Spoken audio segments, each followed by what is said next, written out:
Good evening. Welcome, everybody. So glad to see so many of you here today. My name is Haahr.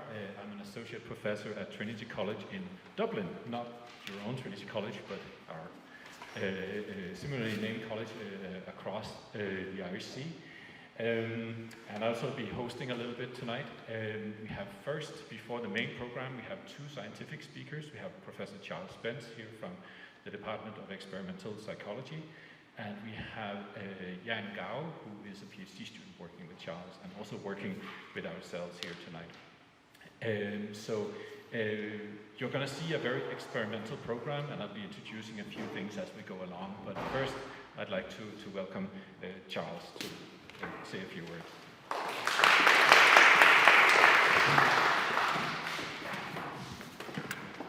Okay, again, pleasure to have you all here. To share this interesting evening of multi-sensory entertainment brought to you by Mads and Svetlana Rudenko. We'll be performing live visuals to accompany the music. I think described as a piano concert with mixed reality visuals. I'll come back to that in a second. And maybe something at the interface of art, science and technology. I think there's long been kind of interest in sort of sensory translation, how you can go from one art form to another. You can go back to 1895 in London, and Alexander B. Remington, fellow of the Royal College of Arts, created his colour organ, designed to translate music into coloured light shows projected on the wall or ceiling or elsewhere. He was performing with this colour organ up to about 1911 in and around London. I'm picking up on a sort of an older promise, really, from a French Father Castel, who in the 18th century, maybe 17th century, was talking about his ocular harpsichord. Again, the same notion of music translated into colour. And Castel thought that every home in Paris would have its own colour organ, or ocular harpsichord. That clearly has not come to pass. They don't really exist at all anywhere, I don't think. Maybe hinting at the difficulty of translating between one sense and another. Maybe the best we can hope to do is to take music and sort of convey something of the emotion associated with that music in visual form. Maybe there are aspects of sound and music that you just simply cannot translate, like rhythm, beat, harmony. Maybe they make sense of hearing, but they don't make any sense when you transcribe them into flashing patterns of light. And hence that's also why sensory translation hasn't really come to much. But tonight I think we have something a bit different. We have what I guess we might call sensory augmentation instead. Sort of bringing together of two senses rather than a replacement of one by another. And when these sort of events happen, then I guess there's a question of what sort of event are we at? Is it a piano performance with some visuals in the background? Is it a light show with accompanying music? Two ways of describing the same thing, but maybe raising this question of what are we attending to, what sort of primary and what is augmenting. And so, hence, in the programme, this notion of a music performance with the augmented by mixed reality visuals that will be projected behind us on the wall here. And this sort of notion of connecting sight and sound, augmenting music with visuals, again has something of a long tradition, going back at least as far as Scriabin, with his poem of Fire from 1911, that I believe Svetlana has done a dissertation on this work. This is a rare musical score that came with a light projection sheet with different colours of light to be projected at different points in the musical performance.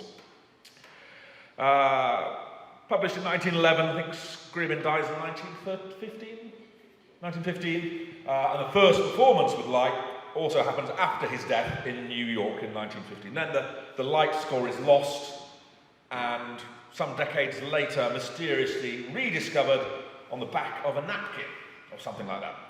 And Svetlana, I believe, has seen the light circle, 12 lights that match what Scriabin had in mind in a museum somewhere in Russia. Scriabin had not only the idea of augmenting his musical work with coloured light displays. The theorists sort of debate about quite what he was up to. What did he intend for those colours? Maybe it was something about disambiguating ambiguous notes in the music, but that's kind of beyond my level of understanding of music. Maybe it had something to do with his synesthesia, because he was a synesthetic artist like Rimsky-Korsakov and Kandinsky, all operating around about the same time, who had kind of a coloured music, that music would induce colour, so perhaps Scriabin was trying to capture what he himself experienced and to present it to audiences. I'm not sure that's necessarily true, maybe it's more about disambiguation. He was a synesthete, but he was also interested separately in using colours to help augment auditory performance. The last performance of Prometheus here in Oxford, I think, was in 1983 at St Barnabas Church, just up the road, where they projected lights on the wall there. Back in 1972, they performed it in the Royal Albert Hall in London, with an additional touch, because Scriabin was really interested in kind of the total work of art, not just auditory, augmented with visual. He also thought his work should be performed with perfume as well. He never specifies which perfume to augment the musical performance with, but in the Royal Albert Hall, 1972, they took the liberty of spraying Creed, kind of an old man's expensive perfume, into the stalls at some point in the performance. The music critics of the day were not altogether convinced that that fragrance did anything, nor did it deliver kind of a multi-sensory gestalt with all the senses came together.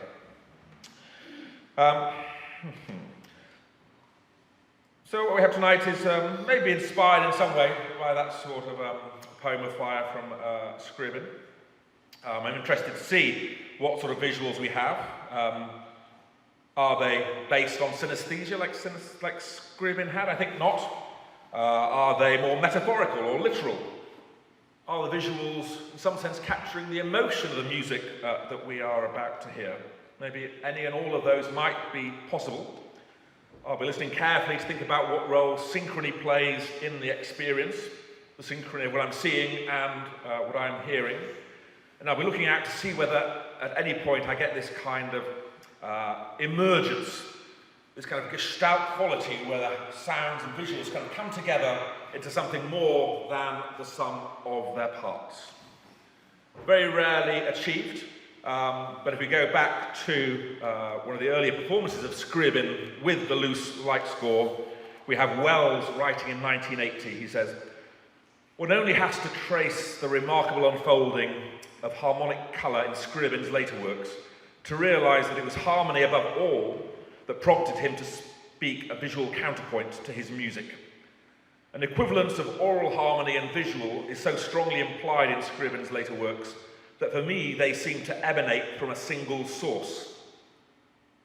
Kind of a multi-sensory gestalt, I'd call that, an emergence that's not there in the music, it's not there in the visuals, but comes when the two are somehow synchronized, and maybe they speak the same language in terms of emotion or in terms of these cross-modal correspondences, the kind of synesthesia-like connections between colours and tones and timbres and roughness, shapes and tastes and fragrance that's inspiring many in their creative multisensory practice over recent years. I guess there are a couple of final things for me to note. One is, if we go back to 2015, in London there was a Tate Sensorium, another attempt to take 4 works of art, 4 paintings from the Tate Britain collection, and they were augmented using technology by flying object with ultra haptics, where you could feel vibrations while staring at John Latham's Full Stop painting from 1969. There were other paintings that were augmented with the smell of hairspray in 1960s commercial fragrances. And then there was Francis Bacon's Hyde Park from 1911, And that painting you were encouraged to watch while listening to a soundscape that augmented, matched the visuals, and ate a chocolate at the same time, with the grittiness of the chocolate in your mouth, somehow matching the darkness of the scene portrayed by Bacon. Very successful, sold out, but it did raise some questions amongst the sort of theorists afterwards about, are you allowed to do that? Are you allowed to take somebody else's art and augment it by adding chocolates, by adding scent, by adding vibrations? I'm not sure we ever came to quite an answer to that debate. And I see tonight we have some music pre-composed by some of your own compositions as well. So I guess the composer is allowed to augment their own compositions, certainly, even if we might question whether we can augment somebody else's. And finally, I just want to come back to thinking about audio-visual entertainment, the augmentation of music by visuals, and just to think about what has been the most successful live entertainment event ever in the world. When 750,000 people watched Jean-Michel Jarre playing his music while projecting, I think it's in Houston and Texas and elsewhere, and that is, by orders of magnitude, the largest audience for any live entertainment event ever in any form, and sort of hints at what might be possible and the attraction of this kind of communion of the senses. Here, obviously, a smaller grouping tonight, and ideally, I think the visuals we're going to see projected on the walls would be shown over augmented reality headset. It's just those headsets are pretty expensive at the moment, so it's kind of more of a one-at-a-time experience, whereas hopefully by projecting things on the wall here, while Svetlana plays, we can get a sense of what it would be like and the extra immersion that you might get from using mixed reality rather than projecting lights into the sky or onto buildings. So with that, I shall pass over to Jan, I think.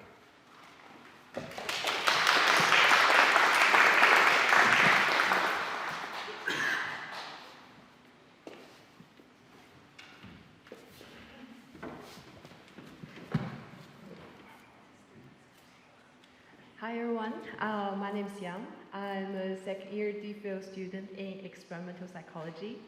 And before coming to Oxford, I worked as an interactive media artist and filmmaker, and had a lot of hands-on experience in making interactive arts, games, virtual reality, augmented reality, etc.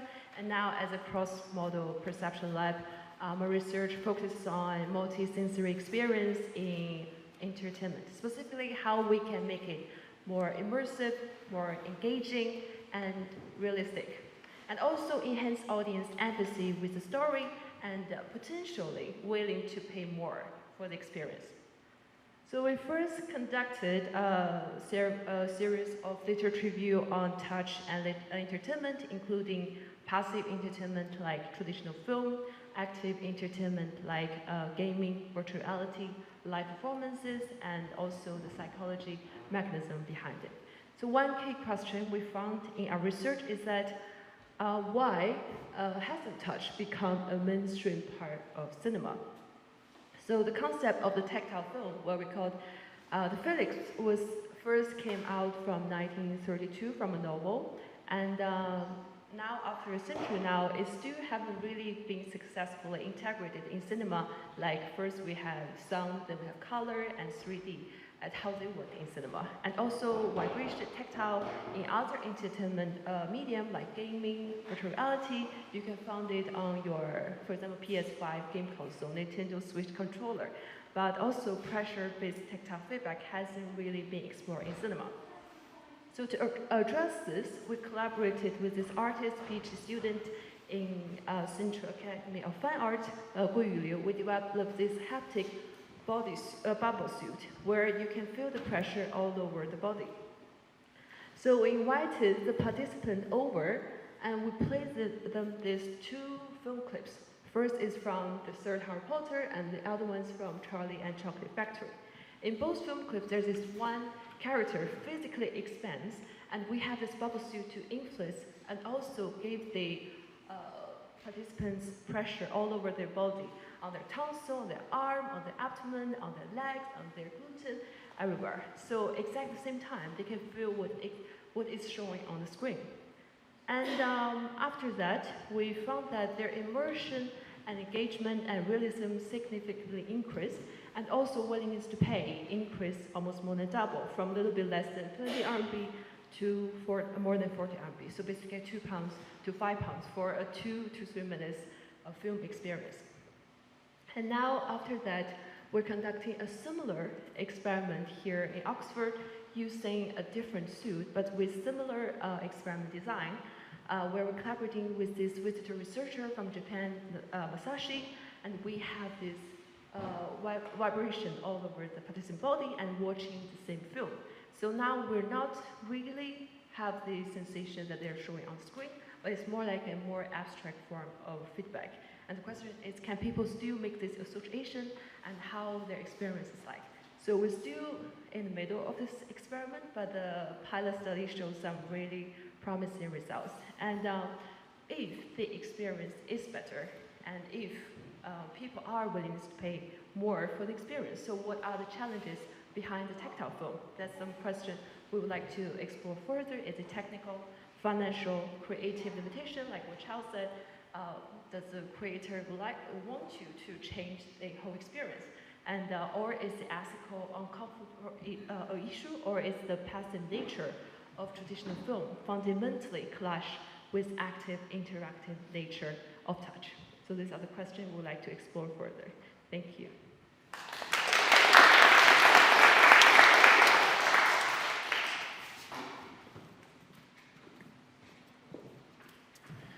Thank you very much, Charles and Yang. Just before we begin, I'd like to say that thank you very much to Somerville College to having us here, and to Charles for the collaboration, and Yang also. My colleagues and I that are going to be performing tonight are working really in two main streams in relation to multisensory experiences with technology. One is location-based augmented reality experiences for iPhones and for Android, and we have some flyers up front there if you want later. And they're intended for engagement with art, history, music, and culture more generally. We have quite a lot of these experiences. Most of them are free, a few of them are paid. One of these experiences, Alice Dali AR, or rather Alice Dali 2 AR, which is based on the second Alice book, is staged in two locations here in Oxford, and its predecessor, Alice Dali AR, which is based on the first Alice book, is staged in the Botanic Garden at Durham University. But tonight we are performing a selection of scenes from the second stream of works, exploring multisensory experiences with technology.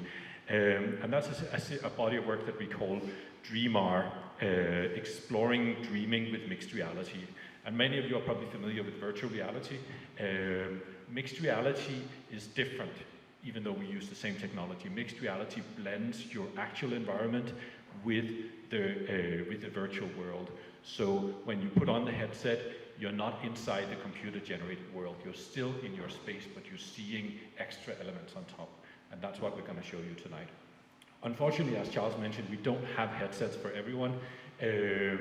So Xiangpeng, my collaborator, a PhD student, will be performing, and you'll see what he sees on the screen. Right? But we have the apps are available for you to download. So if you have a MetaQuest 3 headset, you can download them and try them yourself. So that is a possibility too. The whole DreaMR series of works really try to engage with the human experience of dreaming through art, music, and consciousness science also. So in this work, we try and approach dreaming like surrealist paintings, essentially experiences that reside halfway between the visible and invisible. And we feel that mixed reality technology is really uniquely suited for this purpose because, exactly as I described, it positions the audience not within a virtual world like virtual reality does, but in this liminal space that blends the real with the unreal, the conscious with the unconscious, the physical world with the world of dreams. So that's what we'd like to share with you tonight. As I mentioned, the apps are available for those of you who have a Quest 3 headset. Tonight we'll show you visualizations of classical music with original compositions of art by Svetlana Rudenko. Svetlana is a researcher, composer, and concert pianist. And we also have Xiongpeng, as I mentioned, Xiongpeng Fu, who is an artist, software developer, and also a PhD student of mine at Trinity College in Dublin. And he built the software that you're going to see tonight in tonight's performance. So without further ado, we'd like to start with the first. You've probably seen the program. Our first piece we'll be performing is by Amy Beach, who's an American composer.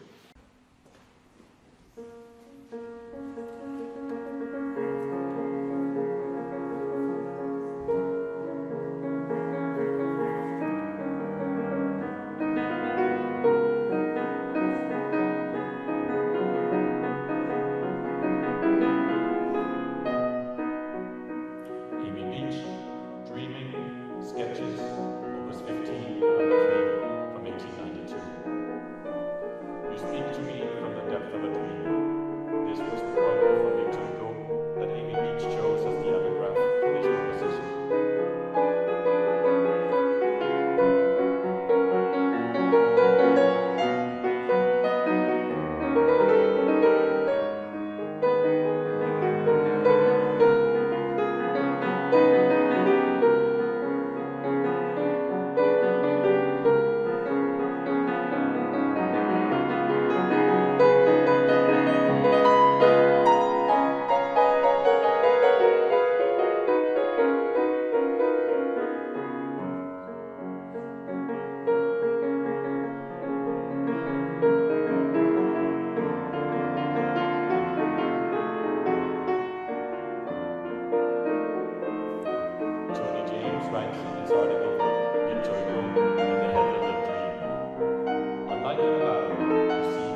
So the next in the program, so it's going to be Play of the Mind.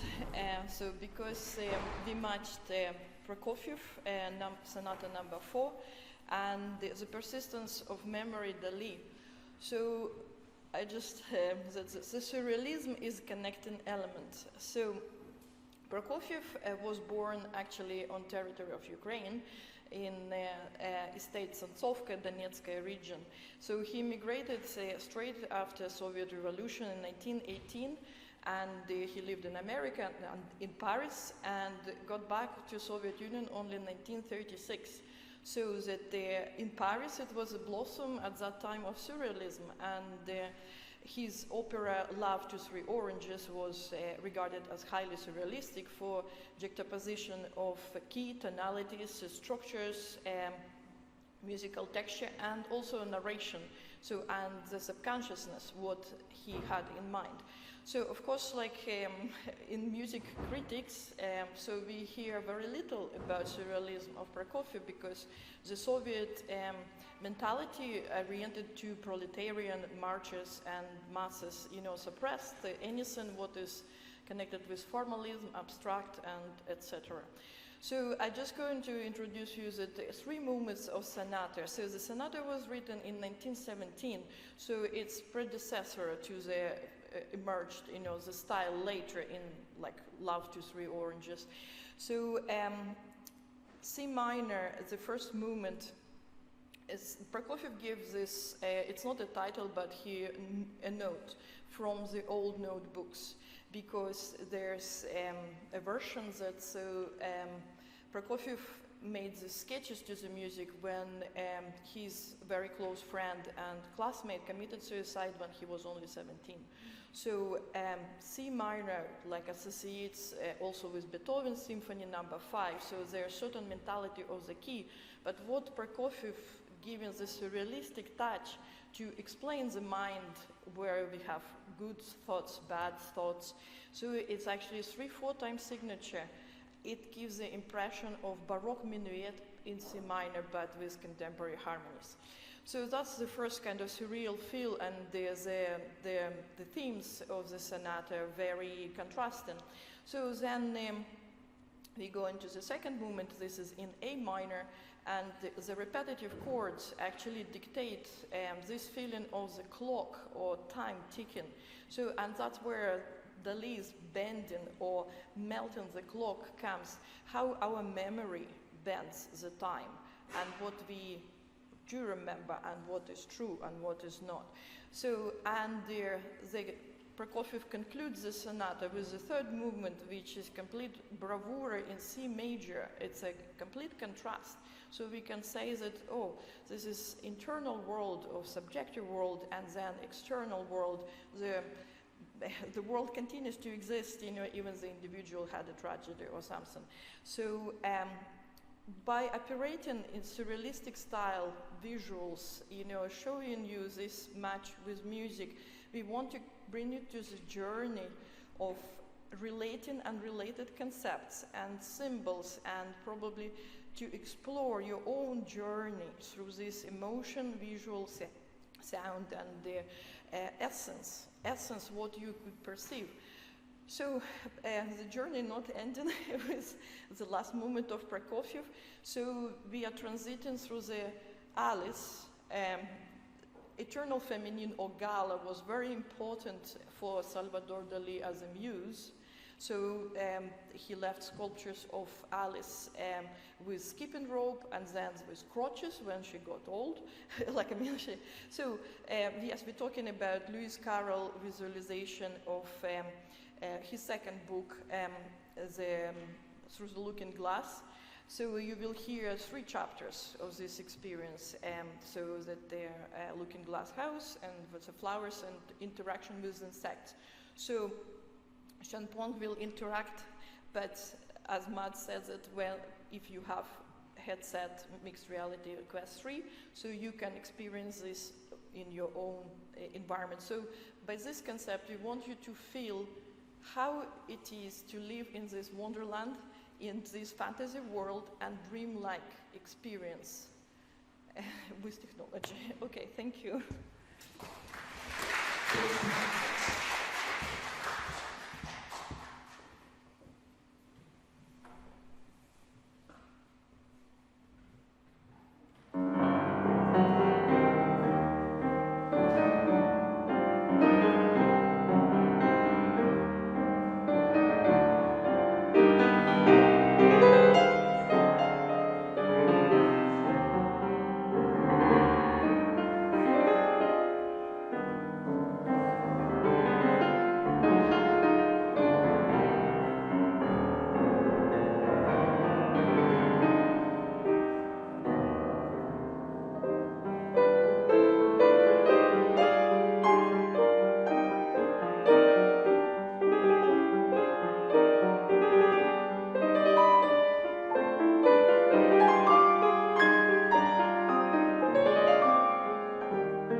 looking glass house if you leave the door of our drawing room wide open. And it's very like the passage as far as you can see, only you know it might be quite different on beyond. Oh, Kitty, how nice it would be if we could only get through into looking glass house. I'm sure it's got all sorts of beautiful things in it, Kitty. Let's pretend as if we are getting through into it somehow, Kitty. Let's pretend the glass is not all soft like gauze so that we can get through. Why, it's turned into a sort of mist now, I declare. It'll be easy enough to get through. She was up on the chimney piece while she said this. She hardly knew how she got there, and certainly the glass was beginning to melt away, just like a bright silvery mist.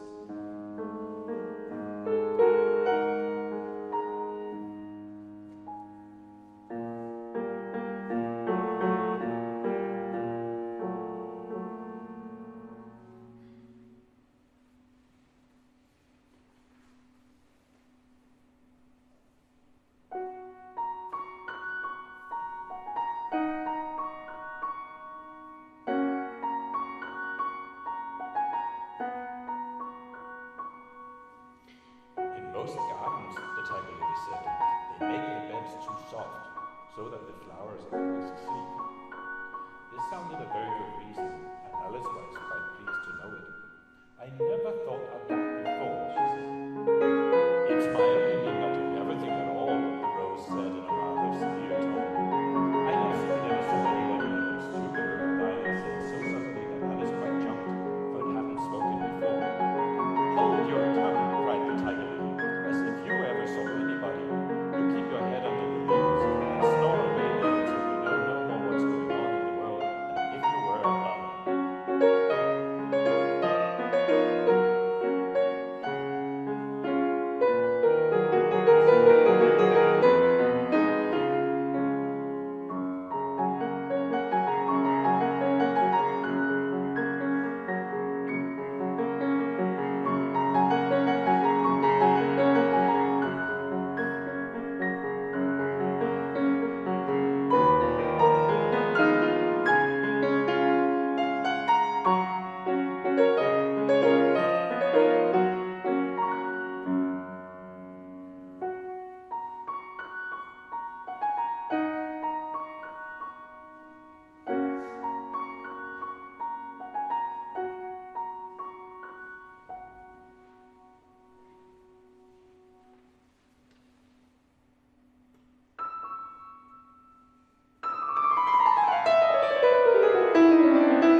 It certainly was a very large matter, and like the size of the chicken Alice thought. Still, she couldn't feel nervous with him after they'd been talking together so long. Then you don't like all insects, the gnat went on, as quietly as if nothing had happened. I like them when they can talk, Alice said. None of them ever talk where I come from. What sort of insects do you rejoice in where you come from? The gnat inquired.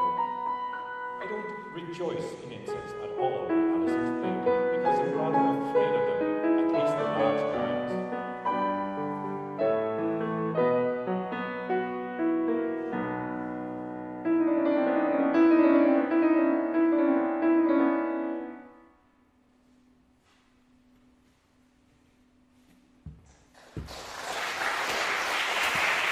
We had a great interaction with the students and vice versa. She's 80 years old, and she's very, very dynamic still, which is great. Jerry has synesthesia, which I know Charles mentioned earlier, and as Charles mentioned, it's a cross-wiring of the senses, where stimulation of one sense, for example sound, might trigger another, or taste, for example. And Jerry is very much a synesthetic artist, and she uses her synesthesia in her art. She experiences many, many different forms of synesthesia, and she has described her artworks that you're going to see now as sort of a flattening of the visuals that she experiences in her visual domain. So essentially, her experience of the world is very much sort of a visual sort of cacophony of stimulation that is triggered by sound. The works that you see in the next piece, there's going to be a series of them, and I'm going to read out the titles as you see them on the visuals. So the first one In Oh, the yeah. morning, I sit outside and drink my coffee and draw. Yes, the first one.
Becoming a star.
The next mixed reality scene is War, combining music by Ukrainian composer Viktor Kosenko and Irish artist Jackie Yates.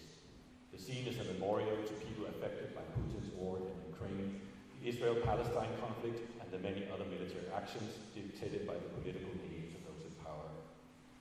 Many artists have expressed the horror of war in their art. Through artists, we hear the voices of those who are suffering in war, regular people. The scene is interactive.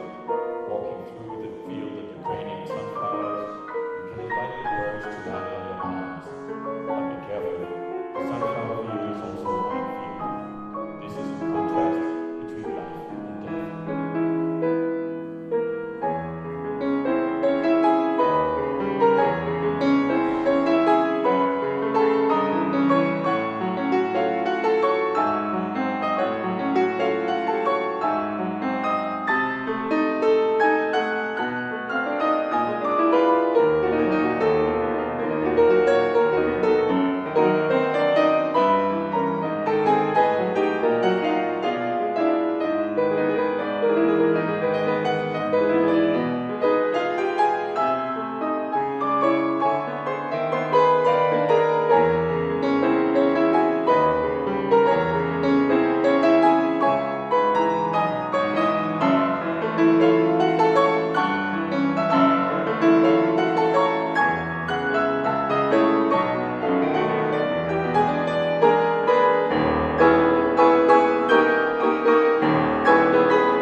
piece in our program today is based on work by Giorgio De Chirico, who was a Greek-Italian artist and writer who painted what he called metaphysical art.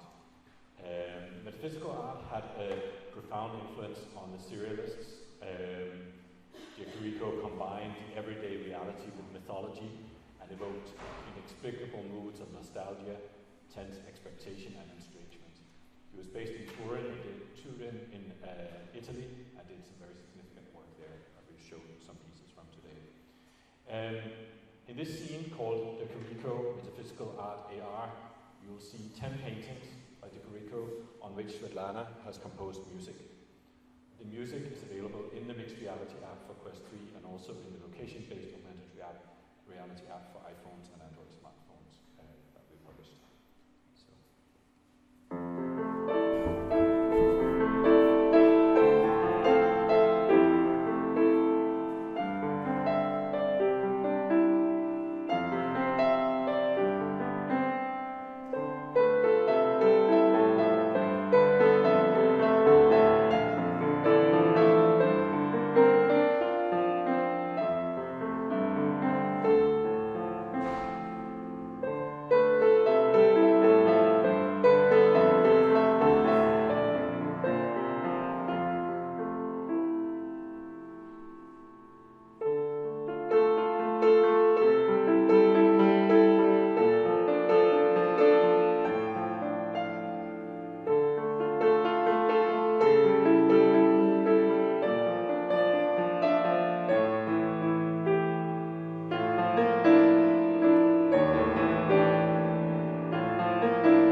So thank you very much for coming. I hope we've sort of sparked your interest in multisensory things in general and in technology maybe in particular also. Again, thank you very much to Somerville College and to Charles and Yang in particular for having us here. And thank you to all for coming. So have a great evening. Thank you.